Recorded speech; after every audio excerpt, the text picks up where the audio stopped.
پدر بعد از مادر پنج خواهر قبل من کنی که دیگه التماس اگر باید باشد که باشه تو ورد دوستی سر مثل خونی جز هوای تو هوای دیگرم، جز هوای تو هوای دیگرم، جز خیالی تو خیالی خوشترم.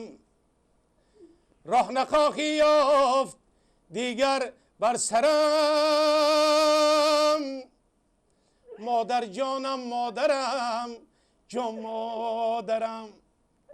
سجده می آرد بکویت زندگی، نور میگیرد زیرویت زندگی. زنده باش زنده باش ای نوری درگاه و درم، مادر جانم مادرم جان مادرم. در آبی دیدی مادرم مرم، مادر جانم مادرم جان مادرم.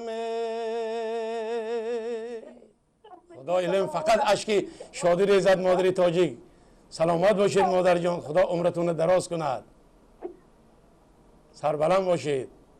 تشکر زیاد مادر عزیز و مهربان. گفتن که امروز من در معالجه هستم. آرزو میکنیم استاد تنشون صحت باشد، همیشه سالم باشن و از این شیرینی های زندگی گوییم. آرزو میکنیم که اصلا مادری تاجیک اصلا سرش درد نکند، اشک هم ریزد، اشک شادی ریزد، عمر که مادرای دراز کند. و باز میگویم که دولتی من تاجیکستان، ملتم آرین نجات، وحدتی امروزی ملت جهانی نو کشاد. آلی سامان گشت احیا تاجیکان سرجم کرد، اهل عالم تاجیکان و تاجیکستان را شناخت.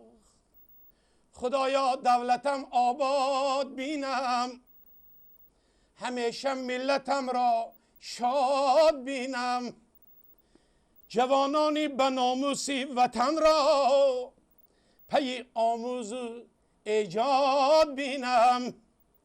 جوانانی به ناموس وطن را همیشه ملتم را شاد بینم.